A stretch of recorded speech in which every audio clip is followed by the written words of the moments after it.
आप जब तक हार नहीं मान सकते हो, जब तक आपके पास जीतने का हौसला हो। जिंदगी उसी के साथ खेलती है जो खिलाड़ी पक्का होता है। जो बुलंद हौसला रखता है, काफिला उसी के साथ होता है। जो हारने के बाद भी हौसला कायम रखते हैं, वही जिंदगी में असली बाजीगर होते हैं। दुनिया का नजरिया बदलने से पहले खुद का नजरिया बदलना होगा। जब भी जिंदगी में बुरा वक्त आए तो हौसला कभी भी टूटने नहीं देना चाहिए। हार का रोना लेकर बैठने से अच्छा हार से सबक लेकर आगे बढ़ो। अगर जिंदगी में सफल होना है तो खुद पर विश्वास होना बहुत जरूरी होता है। खुद की सोच बदलोगे तभी तो दूसरों का नजरिया बदल पाओगे। जो मुश्किल राह पर चलता है वही अक्सर दुनिया बदलता है। समय व्यर्थ करने से अच्छा खुद ही मेहनत करने में लग जाओ। अगर आप किसी से परेशान हो तो दूसरों को बदलने की बजाय आप अपने आप को बदलो। जो अपने अंदर डर रखते हैं वो कभी मुश्किल राह पर चल नहीं पाते हैं। अपने अंदर के टैलेंट को बाहर निकालकर अपने लक्ष्य को प्राप्त करने की कोशिश करते रहो। अगर जिंदगी में आप कुछ अलग करना चाहते हो तो भीड़ से हटकर चलना होगा। इंसान सफल तभी होता है जब वह अपने लक्ष्य को निर्धारित कर लेता है। कामयाबी चाहे मिले ना मिले ये नसीब की बात है। अगर आप कोशिश ना करो ये तो गलत बात है। जिंदगी में समस्या तो आती रहती है, उदास ना होने की बजाय कुछ खास करना। जो आपका लक्ष्य है उसे पाने की कोशिश में लग जाओ। चाहे कितनी भी परेशानी आए, लक्ष्य से पीछे कभी मत हटो। जो अपने अंदर हारने का डर नहीं रखते हैं वही एक दिन मंजिल को पाते हैं। लक्ष्य से कभी मुकरेंगे नहीं। अगर एक बार जो ठान लिया है मन में, मंजिल पाने से कभी रुकेंगे। अगर मंजिल पाने का जुनून हो तो मुसीबतों से डरते नहीं। किसी से बदला लेने के बजाय खुद में बदलाव लाने की सोच रखिए। किसी के भरोसे चलने से अच्छा खुद के भरोसे चलना बेहतर होता है। टैलेंट आपका शक्तिशाली हथियार है जिसके बल पर आप कुछ भी कर सकते हो। जब तक आप कुछ न कुछ नया सीखते रहोगे तब तक आप श्रेष्ठ बने रहोगे। जब आपने सीखना बंद कर दिया आप किसी काम के नहीं रहोगे। श्रीमद् भागवत गीता में भगवान कृष्ण के उन उपदेशों का वर्णन है जो उन्होंने महाभारत युद्ध के दौरान अर्जुन को दिए थे। गीता सबसे प्रभावशाली ग्रंथ है। भगवत गीता को भगवान का गीत कहा जाता है। गीता के अनमोल वचन मनुष्य को जीवन जीने की सही राह दिखाते हैं। गीता जीवन में धर्म, कर्म और प्रेम का पाठ पढ़ाती है। गीता संपूर्ण जीवन दर्शन है और इसका अनुसरण करने वाला व्यक्ति जीवन में कभी निराश नहीं होता है।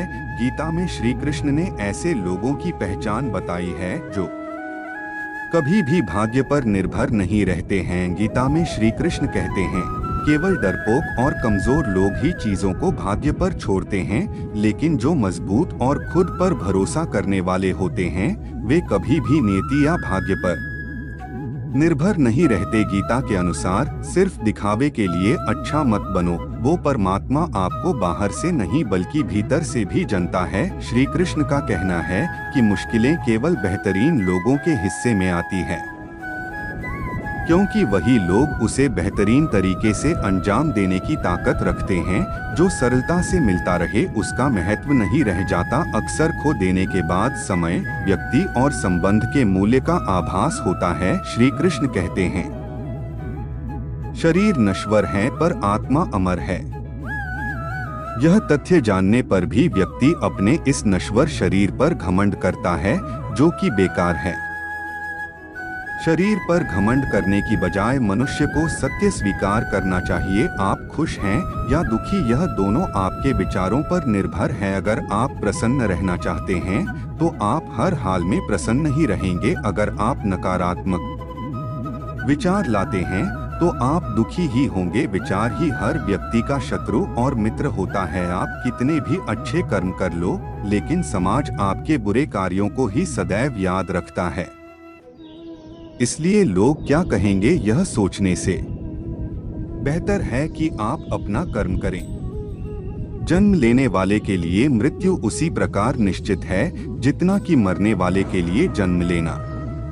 इसलिए इस विषय पर शोक मनाना व्यर्थ है। गीता में कहा गया है, जो इंसान किसी की कमी को पूरी करता है वो सही अर्थों में महान होता है। तुम्हारे साथ जो हुआ वह अच्छा हुआ, जो हो रहा है वो भी अच्छा है, और जो होगा वो भी अच्छा होगा। गीता के अनुसार जिंदगी में हम कितने सही हैं और कितने गलत हैं, यह केवल दो लोग जानते हैं, एक परमात्मा और दूसरी हमारी अंतरात्मा। जीवन का आनंद ना तो भूतकाल में है और ना भविष्यकाल में, बल्कि जीवन तो बस वर्तमान को जीने में है। जब तक शरीर है तब तक कमजोरियां तो रहेगी ही। इसलिए कमजोरियों की चिंता छोड़ो और जो सही कर्म है उस पर अपना ध्यान लगाओ। अर्जुन, तुम भला क्यों रोते हो? तुमने जो खोया क्या वह तुमने पैदा किया था? आज जो तुम्हारा है वह कल किसी और का होगा, क्योंकि परिवर्तन ही संसार का नियम है। किसी का अच्छा ना कर सको तो बुरा भी मत करना, क्योंकि दुनिया कमजोर है लेकिन दुनिया बनाने वाला नहीं। यदि कोई व्यक्ति विश्वास के साथ इच्छित वस्तु को लेकर नित्य चिंतन करता है तो वह जो चाहे वह बन सकता है। सच्चा धर्म यह है कि जिन बातों को इंसान अपने लिए अच्छा नहीं समझता उन्हें दूसरों के लिए भी प्रयोग ना करें। कोई भी व्यक्ति अपने विश्वास से बनता है, वह जैसा विश्वास करता है उसी अनुरूप बन जाता है। मन अशांत है और उसे नियंत्रित करना कठिन है, लेकिन अभ्यास से इसे वश में किया जा सकता है। मेरे लिए समस्त प्राणी समान हैं, ना तो कोई मुझे अत्यधिक प्रिय है और ना ही कम, लेकिन जो मेरी भक्ति पूरे मन से करते हैं, मैं सदैव आवश्यकता पड़ने पर उनके काम आता हूँ। मन की शांति से बढ़कर इस संसार में कोई भी संपत्ति नहीं है। जो मनुष्य फल की इच्छा का त्याग करके केवल कर्म पर ध्यान देता है वह अवश्य ही जीवन में सफल होता है। कोई भी इंसान जन्म से नहीं बल्कि अपने कर्मों से महान बनता है। अपना, पराया, छोटा, बड़ा इत्यादि को भूलकर यह जानो कि यह सब तुम्हारा है और तुम प्रति एक के हो, बिना फल की कामनाएं ही सच्चा कर्म है। ईश्वर चरण में हो समर्पण वही केवल धर्म है। जो व्यक्ति क्रोध करता है उसके मन में भ्रम पैदा होता है, जिससे उसका बौद्धिक तर्क नष्ट हो जाता है और तभी व्यक्ति का धीरे धीरे पतन होने लगता है। गीता में लिखा है, जब इंसान की जरूरत बदल जाती है तब इंसान के बात करने का तरीका बदल जाता है। इस संपूर्ण संसार में अब कीर्ति मृत्यु से भी अधिक खराब होती है। सदैव संदेह करने वाले व्यक्ति के लिए प्रसन्नता न इस लोक में है ना ही कहीं, और जीवन में सफलता का ताला दो चाबियों से खुलता है, एक कठिन परिश्रम और दूसरा दृढ़ संकल्प। जो मन को नियंत्रित नहीं करते उनके लिए वह शत्रु के समान कार्य करता है। कठिन परिश्रम से बचने के लिए व्यक्ति को भाग्य और ईश्वर की इच्छा जैसे बहानों के बजाय चुनौतियों का सामना करना चाहिए। गीता में कहा गया है, कोई भी अपने कर्म से भाग नहीं सकता, कर्म का फल तो भुगतना ही पड़ता है। मनुष्य को डोट अपने कर्मों के अच्छे और बुरे फल के विषय में सदैव सोचकर चिंताग्रस्त नहीं होना चाहिए। मनुष्य अपने विश्वास से निर्मित होता है। जैसा वह विश्वास करता है वैसा वह बन जाता है। जो मनुष्य प्रतिदिन खाने, सोने और आमोद प्रमोद के कार्यों में लिप्त रहता है वह नियमित तौर पर योगाभ्यास करके समस्त क्लेशों से छुटकारा पा सकता है। जब इंसान अपने काम में आनंद खोज लेते हैं तब वे पूर्णता प्राप्त करते हैं।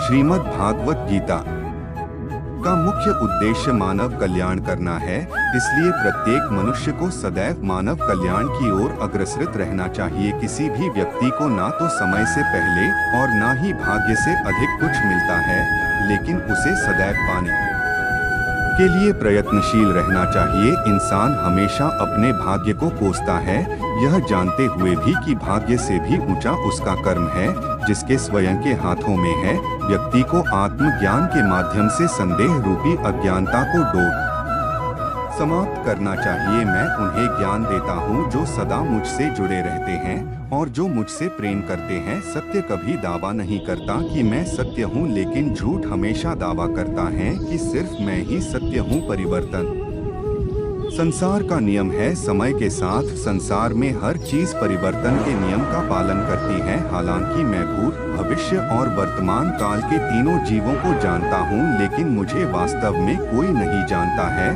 संयम, सदाचार, स्नेह एवं सेवा ये गुण सत्संग के बिना नहीं आते। मनुष्य जिस रूप में ईश्वर को याद करता है, ईश्वर भी उसे उसी रूप में दर्शन देते हैं।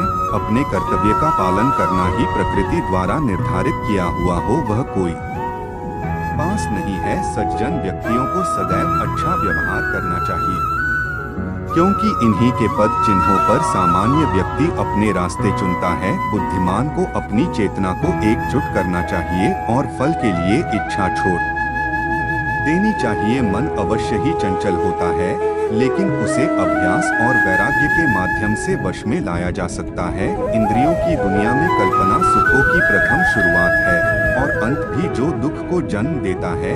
इस संपूर्ण संसार में कोई भी व्यक्ति महान नहीं जन्मा होता है, बल्कि उसके कर्म उसे महान बनाते हैं। जीवन में कभी गुस्सा या क्रोध ना करे, यह आपके जीवन के ध्वंस कर देगा। हे पार्थ, मैंने और तुमने अपने कर्तव्यों को निभाने के लिए धरती पर कई अवतार लिए हैं, लेकिन मुझे याद है और तुम्हें नहीं। वासना, क्रोध और लालच नरक के 3 दरवाजे हैं। जो मनुष्य जिस देवता की विश्वास के साथ भक्ति करता है, मैं उस व्यक्ति की उसी देवता में दृढ़ता बढ़ा देता हूँ। सभी काम छोड़कर बस भगवान में पूर्ण रूप से समर्पित हो जाओ। मैं तुम्हें सभी पापों से मुक्त कर दूंगा। जो व्यक्ति मैं और मेरा इत्यादि की भावना से मुक्त हो जाता है, उसे जीवन में शांति की प्राप्ति होती है।